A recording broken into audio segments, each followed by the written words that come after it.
আজ বিকাল থেকে খুব বৃষ্টি হচ্ছে, তাই সবাই বলে উঠলো আজকে রাত্রে খিচুড়ি। খিচুড়িটা একটু অন্যভাবেই করব, কিভাবে করব তোমাদের সাথে শেয়ার করব। নমস্কার, সবাই কেমন আছেন? কেয়ার ঘরকন্যার সকলকে স্বাগত। প্রথমে এখানে নিয়ে নিয়েছি আমি প্রায় 500 গ্রাম মতো গোবিন্দভোগ চাল, আর এখানে নিয়ে নিয়েছি 400 গ্রাম মতো মুগের ডাল, আর নিয়ে নিয়েছি এখানে প্রায় 1.5 চামচ মতো রাঁধুনি বাটা, আর নিয়ে নিয়েছি 2টো টমেটো বাটা, আর 2 চামচ আদা বাটা, 2 চামচ লঙ্কা বাটা একসাথেই রেখেছি, আর নিয়েছি অল্প একটু নারকোল, যেটা কুচিয়ে আমি লবণ হলুদ দিয়ে ভেজে নিয়েছি। এবার কড়াইতে মুগ ডালটা দিয়ে ভালো করে ভেজে নেবো যতক্ষণ না হালকা লাল হয়ে উঠছে। এখানে কিন্তু মুগ ডালটা ভাজা হয়ে গেছে, এবার তুলে নেবো। মুগ ডালটা ভালো করে একটু ধুয়ে নেবো। এদিকে একটা বড় পাত্র নিয়েছিলাম, যার মধ্যে 3 লিটার মতো জল আমি গরম করতে বসিয়েছিলাম। জলটা এখানে গরম হয়ে গেছে, এবার ডালগুলোর মধ্যে দিয়ে দেবো। দিয়ে জলটা এখান থেকে 500 ml মতো আমি তুলে নেবো, কারণ যখন আমি মশলা কষিয়ে ডালের মধ্যে চালের মধ্যে দেবো তখন অল্প একটু জল দরকার হবে, তাই এখান থেকে 500 ml জল আমি আলাদা রেখে দেবো। এবার একটু নাড়াচাড়া করবো। ডালটা 3 ভাগের 1 ভাগ মতো ডাল প্রায় সিদ্ধ হয়ে এসেছে।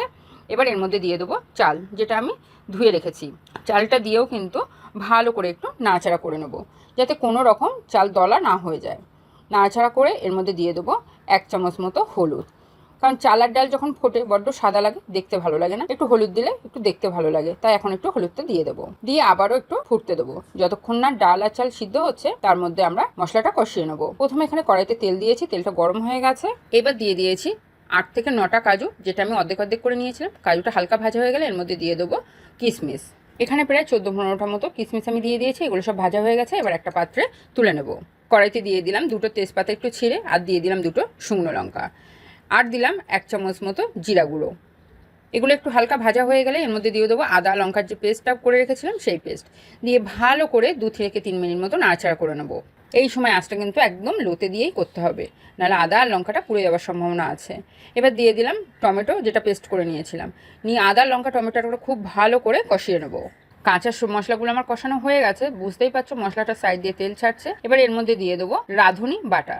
রাঁধুনিটা কিন্তু এই সময়তে দিতে হবে, তাহলে কিন্তু খিচুড়ির টেস্টটা খুব ভালো হবে। দিয়ে ভালো করে আবারও 1.5 থেকে 2 মিনিট মতো কষিয়ে নেবো। আঁচটা কিন্তু একদম লোতেই দিয়ে রাখবো, না মশলাটা পুড়ে যাওয়ার সম্ভাবনা থাকে। এবার দিয়ে দেবো স্বাদ মতো লবণ, 1 চামচ ধনে গুঁড়ো, 1 চামচ জিরা গুঁড়ো, 1 চামচ শুকনো লঙ্কার গুঁড়ো, পরিমাণ মতো হলুদ।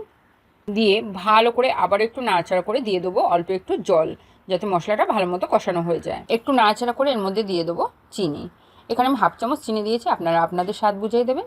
এবার মশলাটাকে খুব ভালো মতো কষিয়ে নেবো 3 থেকে 4 মিনিটের মতো। মশলাটা কিন্তু এখানে কষানো হয়ে গেছে, বুঝতেই পারছো পাশ দিয়ে তেল ছাড়ছে। এদিকে ডাল আর চালটাও আমার খুব ভালো মতো সিদ্ধ হয়ে গেছে। মশলাটা এবার এর মধ্যে দিয়ে দেবো, দিয়ে ভালো করে একটু নাড়াচাড়া করে নেবো। ঠিক এইভাবে মিনিট 5 মতো ভালো করে মশলাটার সাথে দিয়ে নাড়াচাড়া করে হালকা ফুটিয়ে নেবো। এরপর এর মধ্যে দিয়ে দেবো ভেজে রাখা নারকেল কুচি আর কাজু কিশমিশ ভাজাটা, দিয়ে সব কিছু আবারও ভালো করে মিশিয়ে নেবো। এবার দিয়ে দিলাম 1 চামচ গরম মশলা, দিয়ে ভালো করে সব কিছু মিশিয়ে আবারও 2 থেকে 3 মিনিট একটু ফুটিয়ে নেবো। রান্নাটা কিন্তু আমার কমপ্লিট হয়ে গেছে। এবার 1 চামচ ঘি দিয়ে আমি একটা ঢাকনা দিয়ে ঢেকে দেবো। এরপরে গরম গরম সার্ভ করব। বাইরে বৃষ্টি আর ঘরে বসে খিচুড়ি, কি দারুণ বলুন। আমার রান্না ছিল দই পটল, সেটাও কিন্তু এর সাথে নিয়ে নিয়েছি, আর পাঁপড়ও একটু ভেজে নিয়েছি। তাহলে আজকের মেনু বা রেসিপিটা কেমন হয়েছে অবশ্যই জানাতে কিন্তু ভুলবেন না। আর কমেন্ট বক্সে একটা কমেন্ট আর লাইক আর শেয়ার করতে কিন্তু ভুলো না। আমার চ্যানেলটি সাবস্ক্রাইব করে নিতে কিন্তু ভুলবেন না। তাহলে আজ এই পর্যন্তই থাক। ভালো থেকো, সুস্থ থেকো।